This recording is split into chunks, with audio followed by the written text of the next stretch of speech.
Because from the beginning, you signed a contract with the devil. It's always hard to get the Farsi audiences on board with my brand of humor. How do we stop Armando? What do we do? And he gave us the perfect... But you know... Is this broadcasting in France? I'm being nervous. I don't care. Yeah, well... Welcome to the Dry Bar Comedy Podcast, the podcast that's funny for everyone, where we sit down with your favorite dry bar comedians and get to know them and talk a little comedy and have some laughs. I'm Jordan Makin, one of the co-hosts. And I'm Taylor Nielson, also one of the co-hosts. And we're super excited to be doing this. I think we should tell a little bit about, like, why the heck we're doing a Dry Bar Comedy Podcast. Well, Dry Bar puts out all these amazing specials. And with great comedians. With great comedians. I mean, we'll get to it later, but I've done a couple. Yeah. And the response is, we need more. We want to know more about these comedians. We want to dive into some of their bits, and we want to have a good time doing it. Yeah, people want to be able to know these comedians like they're their friends. And this will be a time we can all just, chill, hang back. Hang out. Talk about the comedy. And I mean, this podcast, I don't want to insult anybody. Well, but this might be as funny as any of the specials themselves. Could be funnier. Because we not only have one comedian doing jokes, we got three comedians sitting down. Yeah. We have two funny comedians and three comedians total sitting down. And we won't specify who's. Yeah, you get to decide which one is which. It'll become clear. A little bit about who we are. I'm Taylor Nielson, as I said. And my background is kind of like the behind-the-scenes Dry Bar. I've worked for Dry Bar about 3 years now. Been in the rooms where the specials are edited and compiled. Met a lot of the Dry Bar comedians myself. I'm a comedian, an actor, entertainer in general. You kind of do it all. I kind of do it all. Well, no, I don't. Now that I think about it. But I'm providing that kind of behind-the-scenes aspect. And right over here, we've got the scenes. The in front of the scenes aspect. Yeah. Behind, in front of the scenes. Yeah, I'm Jordan Makin. You probably know me from my Dry Bar comedy specials. I have the BFFG, the Big Fat Funny Ginger. That's a funny one. And Heck Boy. And there's another one. Even it topped the first one. It topped the first one. And the third one is not out, but it could be out soon. But I've been a comedian for 10 years, and I'm excited to be here on the podcast and provide the in front of the scenes perspective. we got the scenes covered every angle here. So that being said, we might as well jump into our first episode. We're super excited to welcome our first guest. He is known as the Maestro of Comedy. He's a classically trained violinist who then made the transition to be a super funny comedian. Please welcome Armando Anto. Yes. Thanks for being here. You're going to add applause, right? There's a huge applause. Yeah. Uproar of applause. Thank you for having me. Yeah, thanks for being here. It's so exciting. We are stoked to have you. Yeah. I'm so happy to be back. It feels like home now, so it's good. Yeah. Would you want to tell us a little bit about your path to the Dry Bar stage? Your beginnings in wherever you started to finding yourself recording a comedy special. It all started when I stopped drinking. One bad joke to start. We saw a Dry Bar. That's where I need to go. Just one, so they can turn off the podcast right away. No, I start. Actually, I'm going to end my show tonight with the story of why I started comedy. But to get to the question, how did I came to Dry Bar? I was really looking for a platform to tape my first special. And so I went through different ones, and some I didn't like, and some it wasn't accessible. And as I told you prior, I've done shows on NBC, on Fox, on so many networks, and nothing happened after that except the logo, the stamp. I've done NBC. A nice credit there. Exactly, but it did not help me grow much as far as my audience or anything. So then I saw how you guys were taping and everything, and I was jealous. I was like, I want my Dry Bar special. I can do clean. And so I'm always clean. And what was very impressive is as I got to Dry Bar, so I spoke with Keith, and he asked for 30 minutes clean tape, which was easy. I had tons. And he really liked it, I guess, and so he booked me. But what I was really impressed is when I got here, because when you do big productions, it's like so many people that they're not used to work together. Right. When you come here, it's like family business. It's like everybody know each other, and it was so smooth. There was no problem. I've done big stage with big sound problems. No problems at all. Not one mistake. And the show was incredible, but that's because I'm amazing. I don't know which camera I need to look. I'm looking at all of them. Look at all three of them. Say, they all need to know. That's not dry bar that made it good. That was all. Yeah. But you know, when you have a vision in your life, and when I started stand up, I had a vision. Right. Everything in my life, violin or business, traveling, whatever I've done in my life, I always had a vision, very, very precise. And it's never really the vision you want when it happens. But when I got off the stage, I was like, wow, it felt like it. It actually awesome. felt like there was, 300-400 people that night in each show. It was packed. And the show just went perfectly from beginning to end. Everybody was with me. And I got a standing ovation. And then when I saw the tape, it was better than the performance. I was like, this looks so good. That's a relief. Yeah. And I'm very, I got 1 million views on a little more than 1 million on YouTube, and I don't know, 1.5 on Facebook. So it was good, but I think I lost a lot of audience because I came with the violin on stage, and I think many people are like, they don't want to see the violinist at first. I think people like the violin. Yeah, and I mean, because I was wondering, like, I'm trying to imagine, I've gone to a bunch of comedy open mics, and I'm imagining someone going up on stage and pulling out a violin. And the open micers probably wouldn't like that. Oh, they hate me. That's why I have a joke about it. Yeah, but your opening joke is good. I mean, it cuts me deep, but it's also because the joke is I bring something else to the stage, talent. So and I go, he's right. But tonight I'm gonna try the opposite. Tonight the violin will be on stage, kind of hidden. And I'm going to come to 5 minutes without any... Oh, cool. I'm going to come with very strong jokes up the beginning. And then once they know I'm funny, then I'm going to like, by the way, I'm a classical violin. You're going to have like the violin strapped to your back like Die Hard, like duct taped, and then pull the violin off. With my face, that might scare people. Got to remember where we live, We'll try that. I was rewatching your special this morning to be prepared for this. Yeah. And my wife was watching with me, and she was a first chair violinist in high school. Okay. And she said, you're actually really good. I just wanted you to know that you are very good. So much truth. So much truth today. I wish she said I was funnier than him. That would have hurt him more. She says that about most comedians. That's just a bottom line assumption. Yes. Yeah. Thank you to your wife. She has great taste. She does. Hey, I appreciate that too. That's so funny. So you started started playing violin at 5 years old? Yeah. Yeah, the French conservatory. I'm from France, so until I was 19. So yeah, I always say if you can play the classical violin, you can do whatever you want in life. Like comedy is, people are like, comedy is so hard. I'm like, you don't know what hard is. Like, it's my third language. Like, it's not my first language, English. So doing comedy not in my own language is far easier than playing the classical violin. And at the end of tonight, I'm going to play a real tricky piece I composed on the violin. Oh, that's cool. To close. And that's always the hardest part of the show. Even if it's been 34 years I played this instrument, it's still the hard. Not saying like, of course, amazing to be a comedian, and it is a hard job to go make people laugh. But the violin is just something else. It's so difficult. I imagine part of it's like the discipline that it takes to learn violin. You can apply in anything in your life. Well, it's a terrible instrument because it takes it takes years to sound good. Yeah, and you work so hard to sound terrible for years. So you get used to hard work and no results. Right. Then you go on stage and you sound like crap. So like you get recognized that all the work you've done was useless. Yeah. And you do that for years. So as a child, you get used to, okay, if I work hard, I get nothing. So I need to work very hard. Right. And so when I started stand-up, I approached it just like a concerto.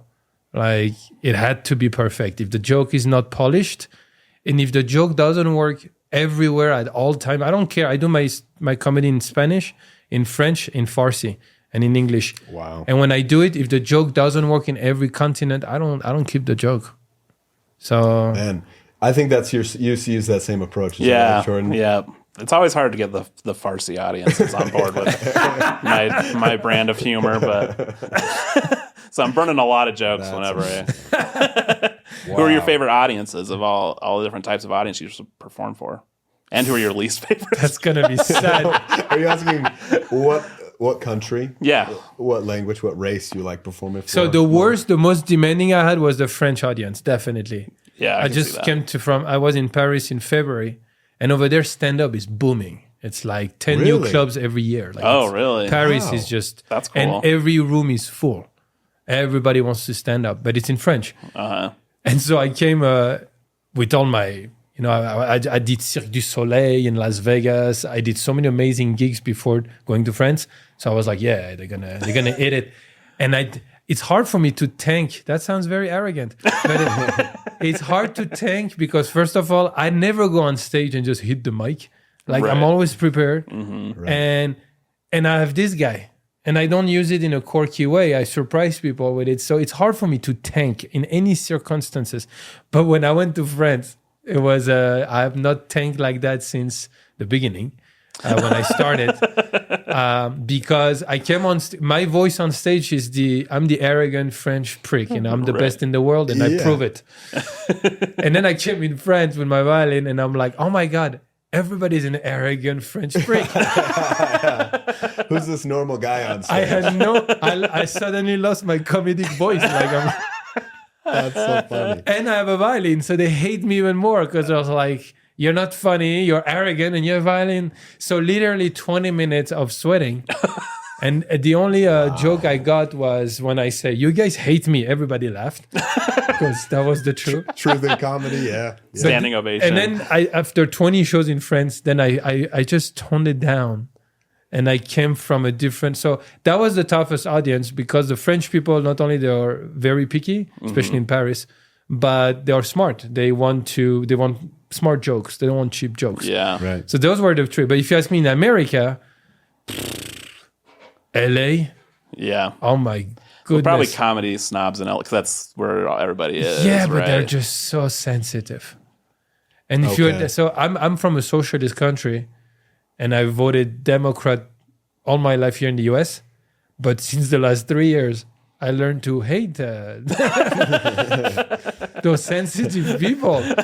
Right. So where are my best audiences? Texas, Arkansas, Yeah. Utah, not California. Yeah. I don't know. That's great. I mean, I still have a great show in LA. I love the LA people, but it's just there's no room for sensitive people unless you don't like freedom of speech. But then why are you watching stand-up comedy? I don't. Yeah. Yeah. Like, those frustrations are there for sure. Yeah, and I'm imagining, like Utah, Texas, they've probably never interacted with a French person. They have an idea about what like a French person might be like. They've heard the stereotypes, you know, Yeah. of being uppity. Do you think those stereotypes hold up then? Yes. Well, you're just saying it's such a stereotype that he went to perform in Paris and everyone was him. So Yeah, it's like- Yeah. No, it's a different pride over there. It's not here. It's very nationalistic, like you know, like the national anthem, and I'll talk about that tonight. But in France, they are not proud of the government. You never see a French person putting a French flag in their garden. They look very, they get in trouble. But they are very proud of their culture, and they should, because it is an incredible history. Yeah. And everything is amazing. The food, except the people, everything is amazing. But it's getting better. It's getting better. But it used to be really. that is true. I mean, no one ever talks about going to France to meet the people. yeah. Right? It's like, they want to go there for the food. Every the time I art, get the there, I sight. get Is this annoyed. broadcasting in France? I'm being nervous. I now, don't though. care. Yeah, well, Are the comedy clubs? I have a question. Are the comedy clubs that are coming up in Paris? Are they similar? Do they feel similar to like American comedy clubs, or is it a different vibe, or what's it like? Okay, so it is different in few ways, but it basically looks just like an American comedy club, but all petite. So it's smaller. Oh, okay. So instead of 300 seats, you'll have 180 seats, most clubs. And it's a smaller stage and a smaller entrance. And they pay the comedians in a way better because nobody pays for tickets. There's no 2 drinks minimum, but at the end, the guy has a hat, and everybody drops 10 euro bill, 20 euro bill. Really? Wow. And at the end, he has like 1,000 euro, and he has like 6 comics, and they divide the game between comics. So you'll do 4 spots a night in Paris, and you could be making 1,000 euro more a week. Wow. Just doing 10-minute spots, here That's and there. cool. Even in that instance where you said you bombed with them, Yeah. you The got first show. you got the beret. Was it? Oh no, I ran after my set. You were out of there I sent them money. before another French Revolution. Yeah, Yes. that's really funny. Yeah. It felt good because I'm not used to tanking. Yeah, So I got there and I was like, my French people. It was my first show in Paris, so it was something. Those are the ones that build your personality, and they're Also, what I'm I looking for. when I'm here, I criticize America a lot.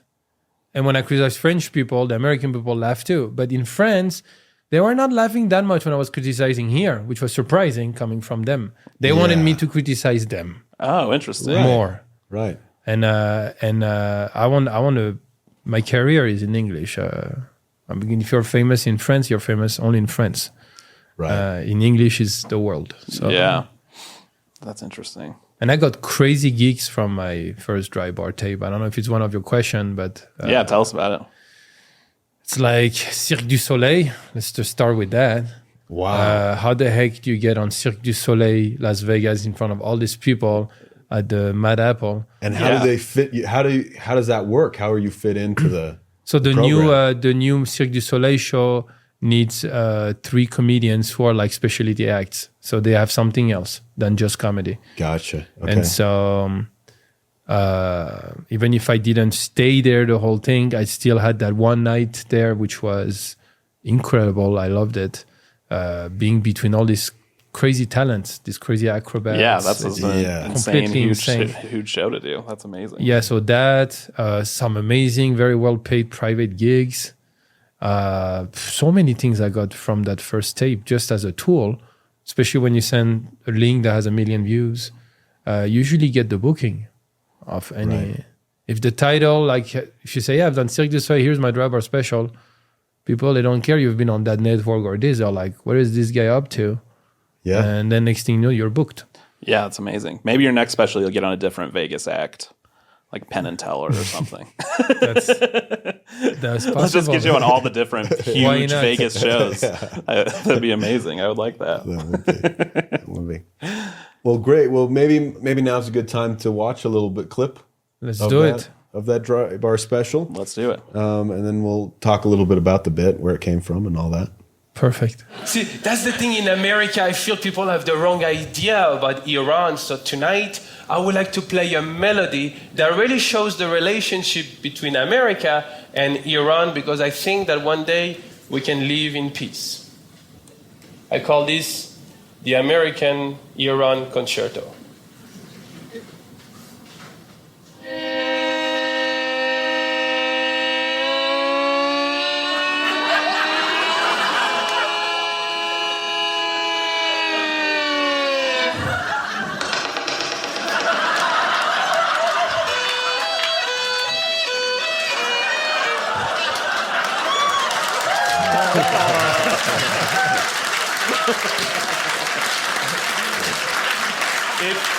If you want to download this music, it's on CNN.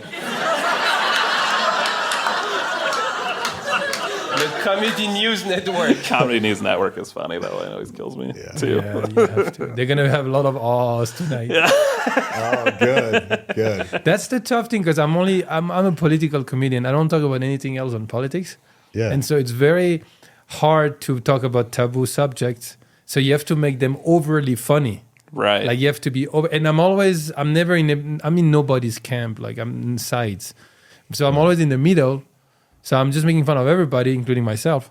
But yeah, let's see how it goes tonight, because it's going to be it's going to be a complete different set. I can't wait. And I forgot to tell you, there's a convention of French people in town. Perfect. They sold out the show, so this might be Nice. I want to talk a little bit about that bit. Can you tell us like where that came from? There's so many different parts of that joke. Like you've got the speaking part, you've got the sound effects that you create with your violin. How do you even create something like that? So first, I remember when I just started comedy because I was taking classes. Who does that? Me. Stand-up comedy classes. And a few months into my class, my coach said, "What do you do for a living?" And I'm like, "Well, I'm a classical violinist." And he said, "You didn't tell me." I'm like, "Why?" He's like, "Bring the violin next time." And I'm like, "Why? It's going to be quirky." No. And he's like, "No, bring the violin." So I brought the violin and everything started there. The number one, to answer your question, the number one thing every time I look for a violin beat is to not sound quirky. I don't want it to sound, it's cute.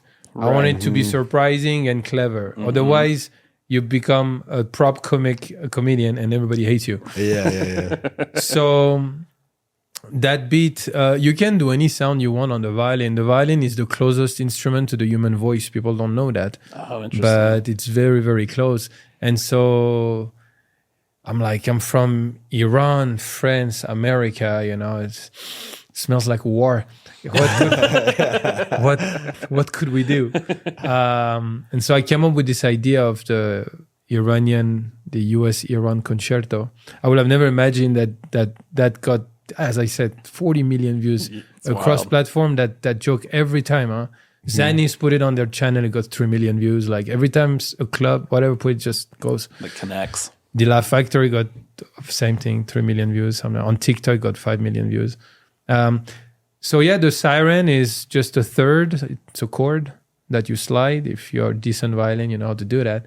And then I needed a machine gun. And so there were more sounds I added in the past. I just removed them because the rule of three applied as well with the violin. Oh, interesting. And so when you do too much, it's too much. When you don't do enough, people are lost. The ta-ta-ta-ta-ta-ta, I would have never imagined that you can, this is something we know because I played in symphony for a few years in Houston. So you can bang at the bridge right here.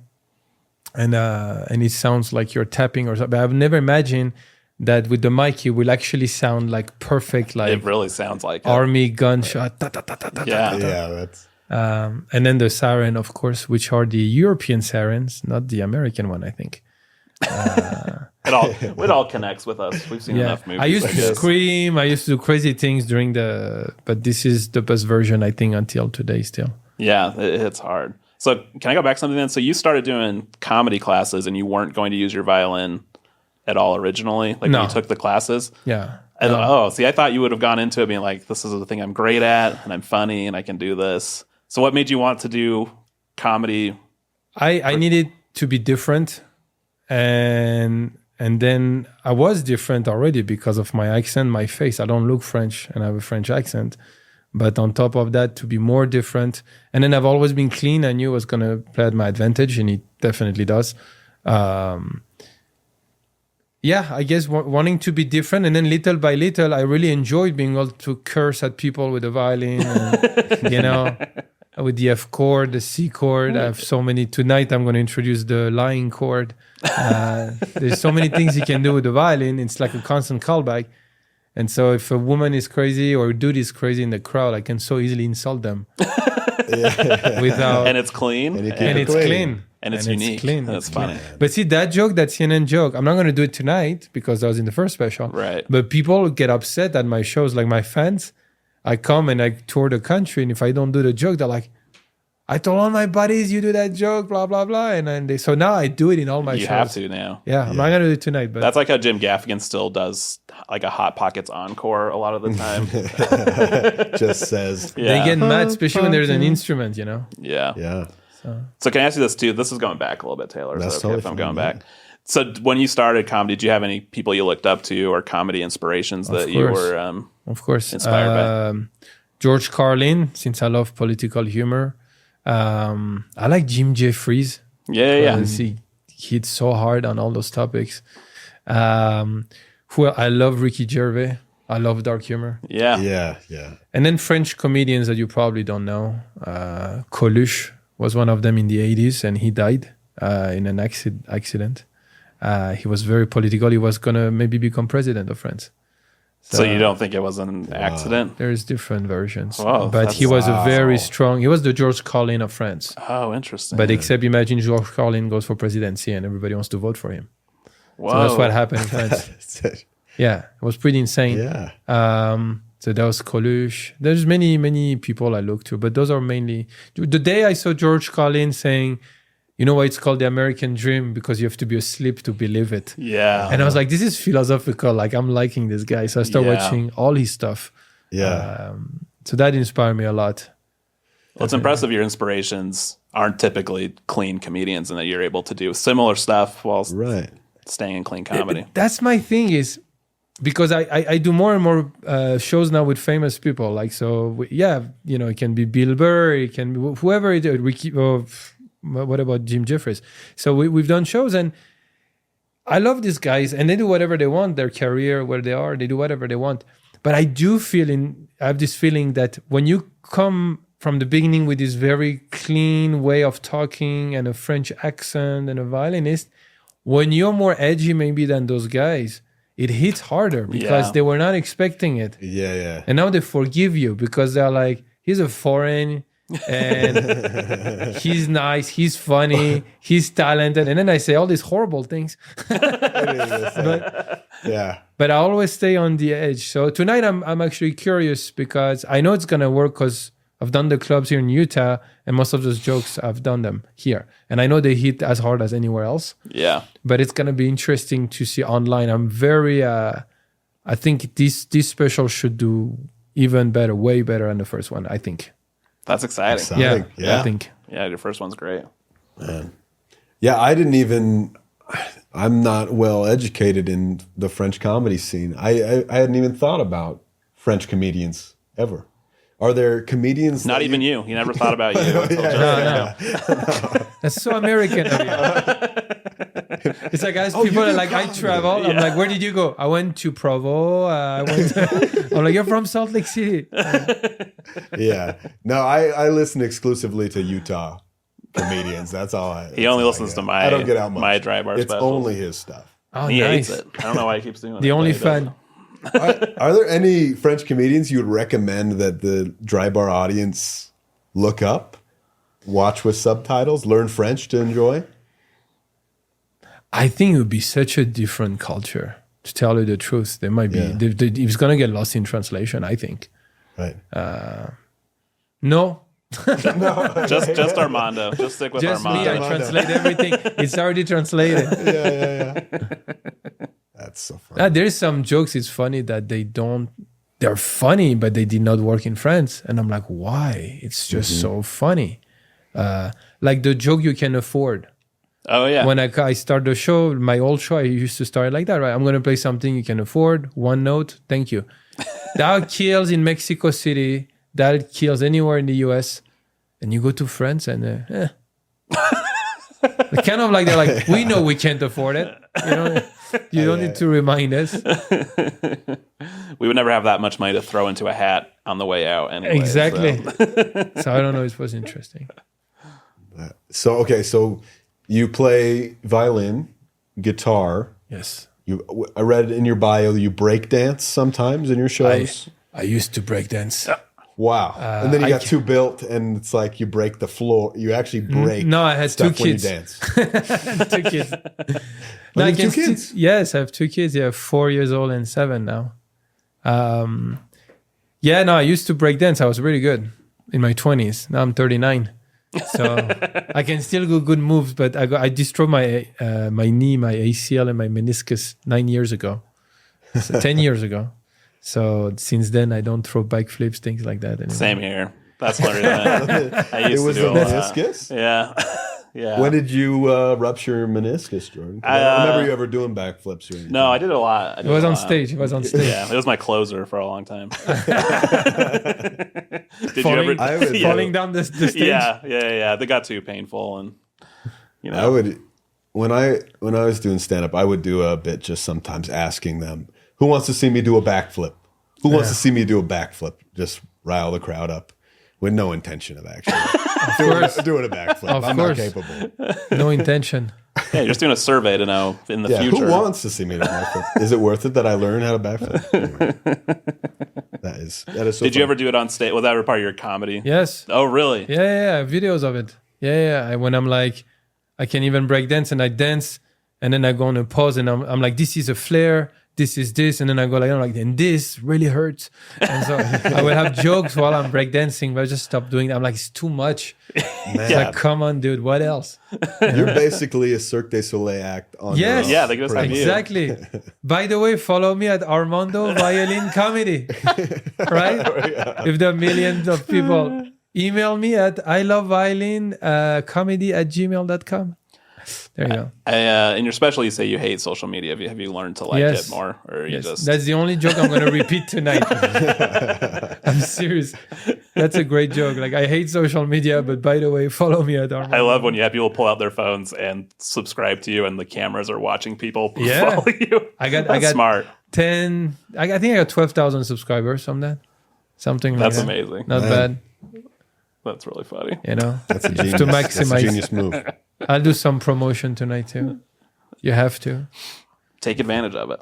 But now All I three have, cameras. I have a fun way to insult them if they don't follow me. So we'll see that tonight. Can you give us a teaser or no? I guess that's we don't want. No, to it's just out. I'm using my chords basically.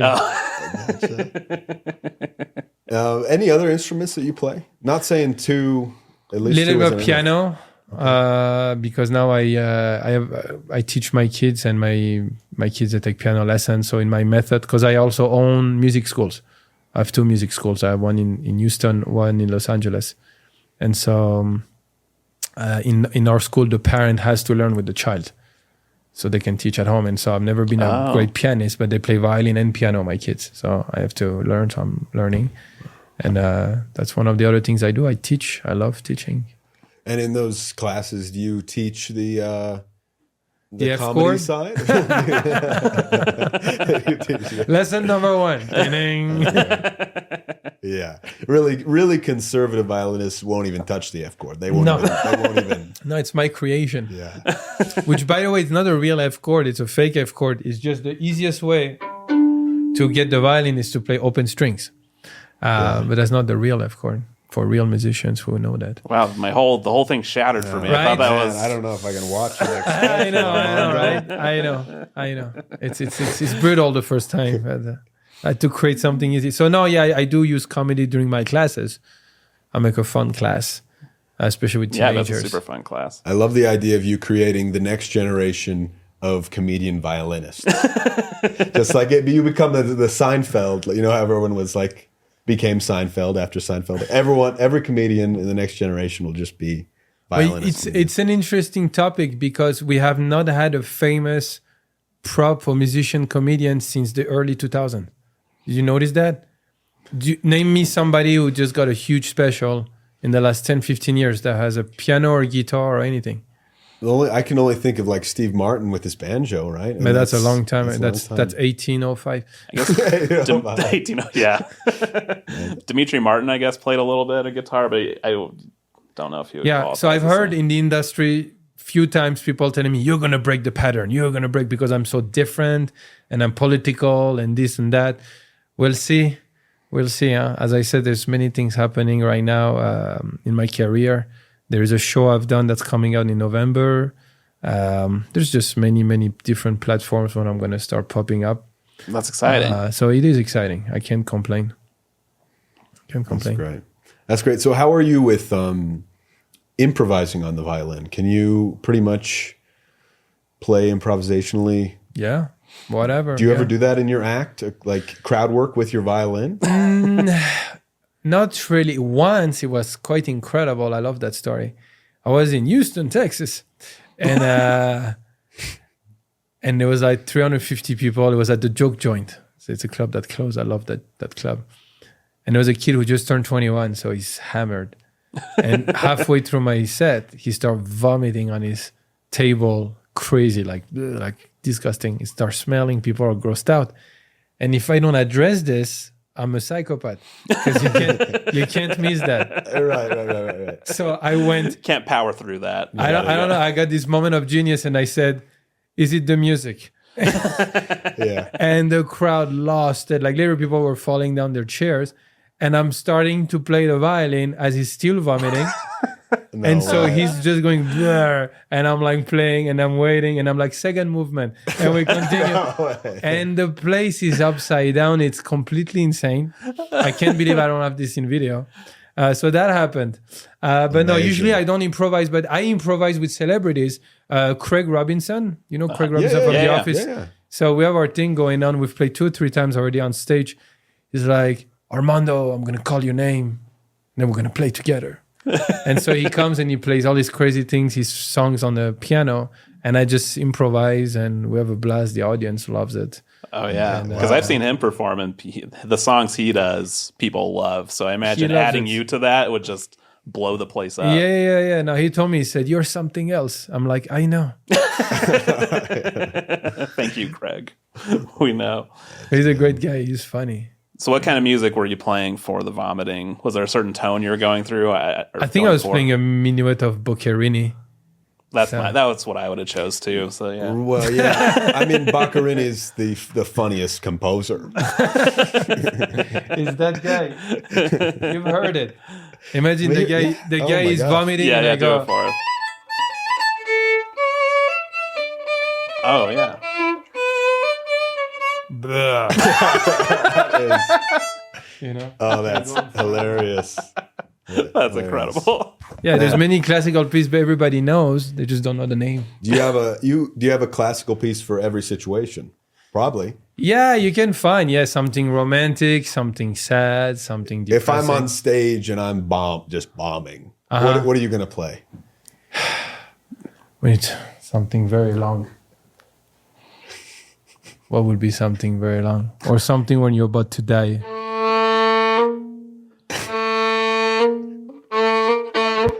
Maybe that until you really As the crowd circles exit in. this. Or that would be a good one. Or just this. Just get off the stage. Man. Get off the stage.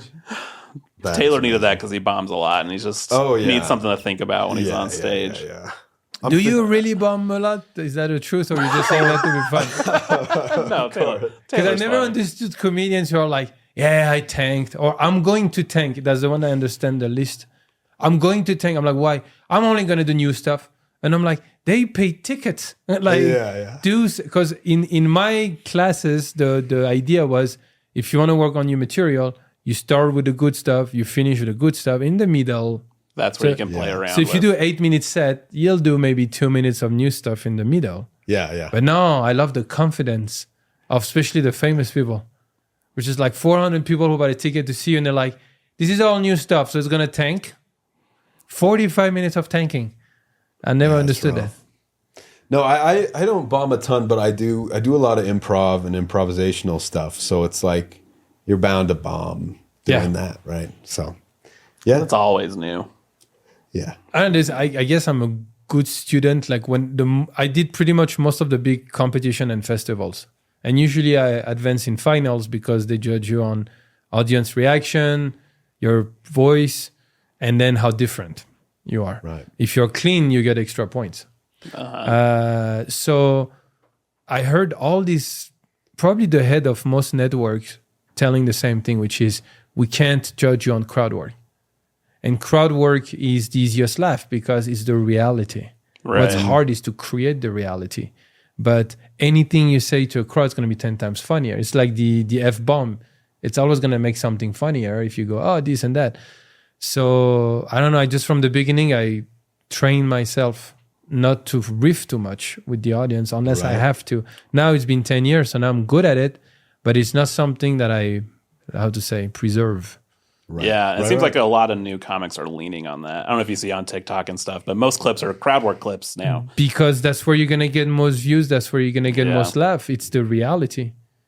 So then you have setups, right? So fake crowd work. You're looking for, plants. And I was going to offer to throw up during your show tonight if you wanted to get that in the dry bar special. That's gonna go viral. do it at the very beginning. Yeah. Just some of that coffee creamer from the fridge beforehand. That'll do the trick. You missed the whole coffee thing. This looks like coffee, but it's not.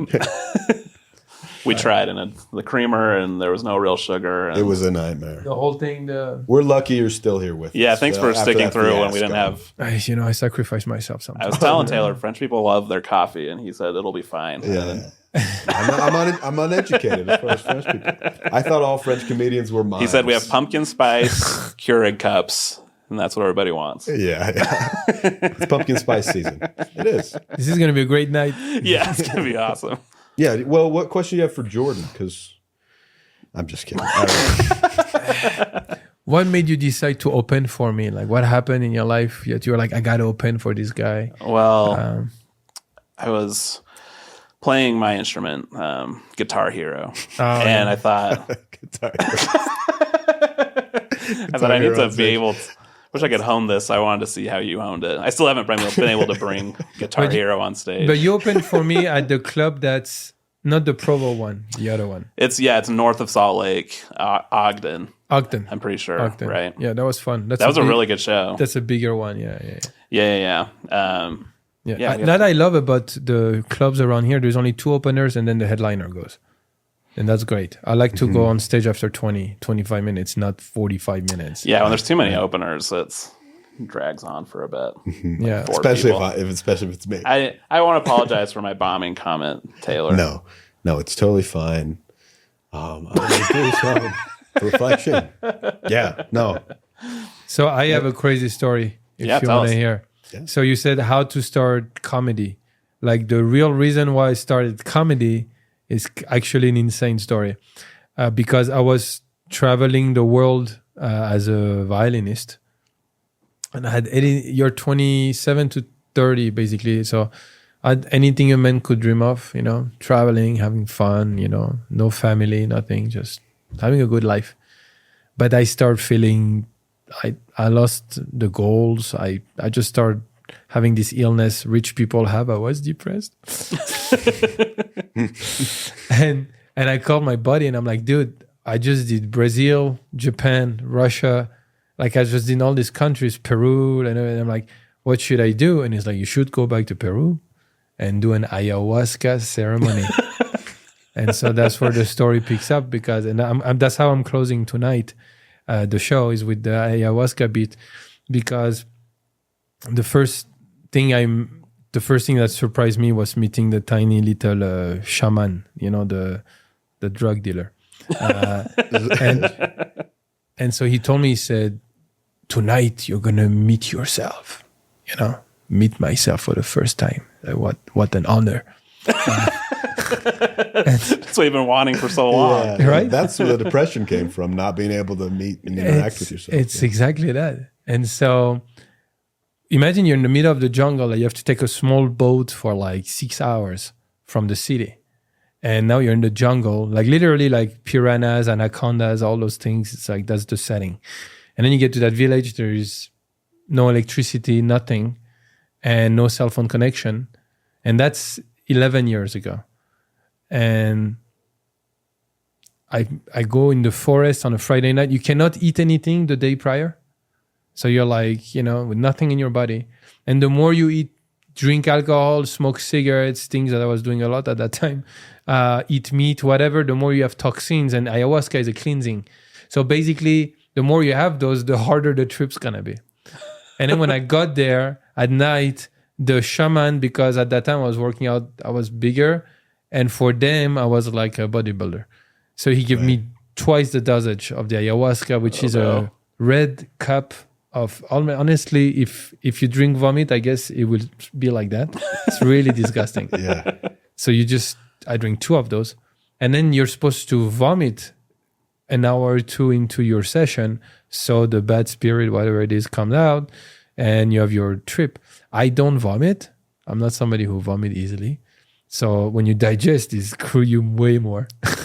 And so I went through all this crazy trip.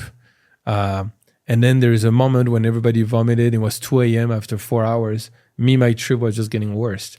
Oh no. And just imagine you have 500 thoughts in your head, but at the same time. And they're like deep thoughts, you know, like when you analyze somebody and you make assumptions about their past. At the same time, my pulse was low. I was shaking on the ground, and I was basically insane in my head. And I remember thinking, I'm like, I'd rather die than just feel like this another second. Right. There was another guy doing the ceremony with me, a Russian doctor. It was his 40th ceremony or something, a plant doctor. And so I'm coming out at 3 a.m. and I'm in the middle of the Amazon at night. All the animals are making so much noise. And I'm just like going around and I'm like, I don't feel good. And there's all these thoughts and they don't stop. And then the Russian doctor comes and he grabs me and he's like, it's normal. You eat meat, you drink alcohol, you smoke cigarettes. Ayahuasca is cleansing you. It's normal. And then there's one extra thought in my head on top of all the other one is, why am I talking to a Russian doctor in the middle of the Amazon? You know?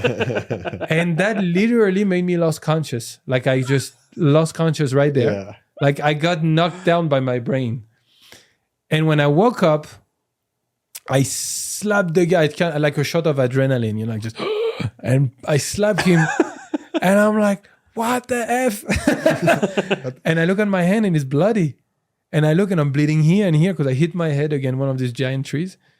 And literally they brought me back to the tent. And for 1 week, I couldn't feel anything. And I went back to my parents' house like a baby and cried. And I was like, I don't feel, when I eat, I'm not hungry. I lost 17 pounds that week. Wow. I couldn't eat anything that wasn't fruit after that for a while. And I couldn't feel anything, any sense, even sleeping, nothing. And there's one thing that was scaring me is like, if I play the violin, will I feel the music? And so a week later, I took the violin and I started playing Bach and I felt all the adrenaline coming down my spine. And again, I'm not religious, I'm nothing, I'm very logical guy, but this is what really happened. I felt my body wake up again.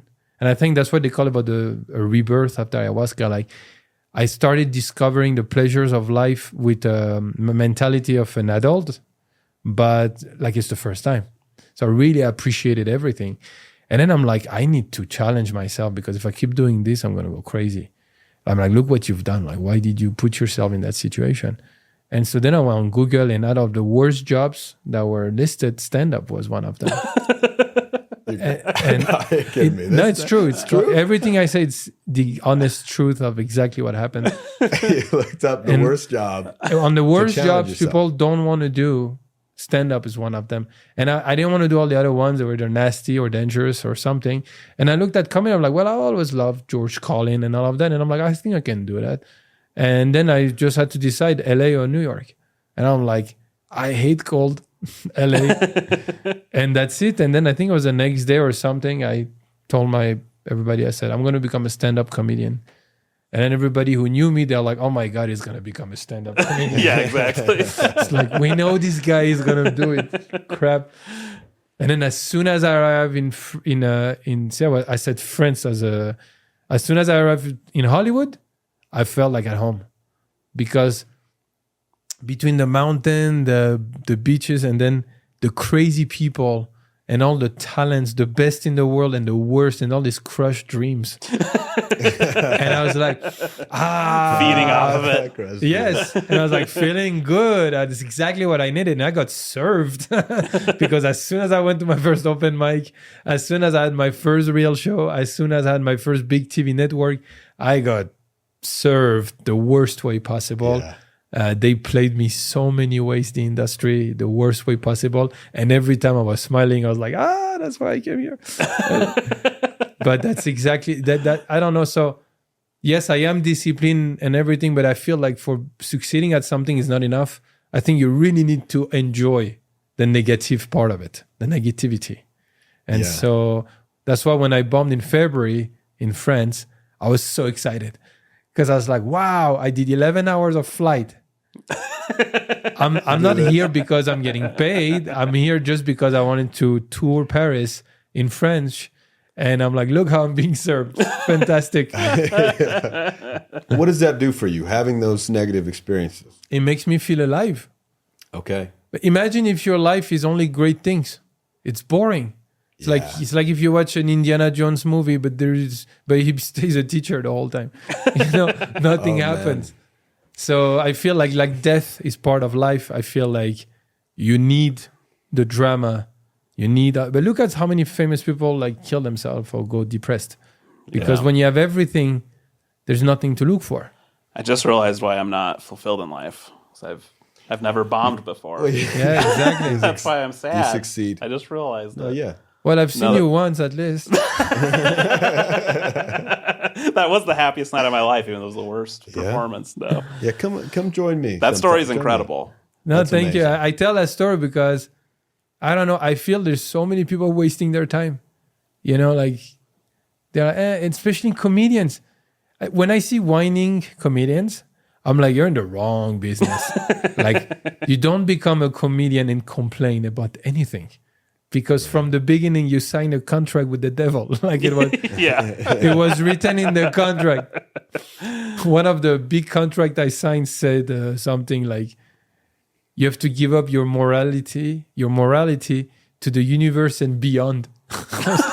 And beyond. This is like worse than signing a contract with the devil. Like this. That's the dry bar. That's the standard dry bar. That's our contract we sent. Yeah, No, dry bar wasn't that bad. I read the dry bar contract. It's actually quite friendly. But no, it's crazy. So when I see whining comedians, I don't get it. Because I'm like, and mostly whining comedians, I'm like, it's your fault. You're the one who put yourself in that situation. Yeah. Like the thing that drives me crazy is to see comedians sleeping in their cars. Like they're like, oh crap, you both sleep in your car? No, not us. Well, he sleeps in my car, so it's even worse. We have other places to That's stay. an Airbnb. Yeah. Yeah. Sorry, I'm late on rent, by the way. No, yeah, but it's booked. I'm like, you booked gotta now. make money aside. I don't care if you work in McDonald's or anywhere else. Yeah. To invest in your in your career. I spent so much money investing in my career. So It seems like just your work ethic, starting at age 5, playing violin, mastering that you were primed to just really succeed in this world of comedy that does bring in a lot of people that maybe don't have a whole lot of direction in their life, but you knew what you wanted to do and you excelled at it right away. Are you speaking in third person right now? Just people that are lost, not me, but people I know. And that's funny you said that, because I always say the only thing preventing you from any kind of goals, I don't care what's your goal, the only thing stopping you is death. Honestly. Like the only thing is dying. The rest is excuses. All the rest is just either being lazy or whatever is the problem. But all I know is that death is the only thing that can. So don't kill me, please. But can you cut that one? There's millions of a lot of people watching. someone- How do we stop Armando? What do we do? And he gave us the perfect. But it's been 10 years I do comedy, and I have a very successful career. I cannot complain, and I make good living from it now, from comedy. But I'm still not famous. I'm known because of my following. Random, like I was in Turkey or in France or where, and randomly people are in LA, people stop me in the street randomly. And you're a violin guy. But I'm not, you wouldn't know me if I was not doing dry bar. That's what I'm trying to say. So I don't know what it takes. And that's why I feel like the bar is so high, that if you go 100%, you're going to get 20% in return. You have to go like 500% and you might get 80 in return. It's just so unfair how it's done. So right. I don't know how they make it in 10 years to become known or luck played. I don't know. Yeah. I think there's a little bit of work ethic, luck, talent, all of that kind of. I think at some point you need to wake up and slap a Russian doctor, and then you're on your way. Oh yeah, dash ayahuasca and no death. Yeah, don't die. Not dying's important. Yeah, I don't know because it depends what you want. I ask comedians, I'm like, what's your dream? And they tell me, I just want to be a headliner and go around clubs. I'm like, well, that's feasible. That's not too hard, I think. Now, if your dream is like mine, like, no, I want to do stadiums. I want to be super known. I want to, my voice to be heard. That's a hard task. Yeah. because now it's you and the industry. And I feel the more I'm into this game, the more I feel like the industry is coming when you're already up there. And I'm already talking to so many guys like that, you know, done it this way, like Joe Coy, guys who just build their own fame, and then they come. Yeah. So, well, I hope this next Dry Bar special catapults you into that. I hope so. I'm really hoping big numbers on that one. So, well, we're excited, really excited to see it. And thank you so much for. Thank you for having me. That was a lot of fun. It was a pleasure for us. We hope, you know, we can have you back another time. I'm sure. Yeah. I'm sure. Why not? If my career is not changing, I'll be back. That's a good closer. How to get fired from Taiwan. You can cut that one too. No, that was great. That was great, I think. Anything you want to plug before we go? No, I'm on tour. My website, armandoanto.com. Anto is A-N-T-O. Armando, don't make me spell that. So armandoanto.com. You can see my tour dates. And yeah, follow me. It's easy. It's Armando Violin. Or just put violinist comedian online. I'm the only one alive. There we go. That's ultimate SEO right there. And then now what I tell people, the best way is, I'm old school, is you email me at iloveviolinComedy@gmail with your city name, and I'll put you on my list and I'll let you know. Well, That's fantastic. Beautiful. Thanks for being here, Armando. This was awesome. Thank you, guys. Thank you, Armando. And thanks to the team. viewers. We're excited to see you next time. This has been the Dry Bar Comedy Podcast. Remember to check the drybarcomedy.com for merch and upcoming shows and the latest specials coming out. I forgot something. I'll go for it. Watch my first special, Dry Bar. It's called Maestro of Comedy. Okay? Maestro of Comedy. And watch this one that's going to come out in 30 years. When is it going to come out? About 30 years. Yeah. Okay. No, it should be. Our goal is to get it out say. before you die. That's the goal, before you die. So before spring. But if you, Armando, if you die beforehand, it's not coming out. So just remember alive. that. No, it has to come out. Thank you guys so much for watching. We'll catch you next time. See you next time. Bye-bye.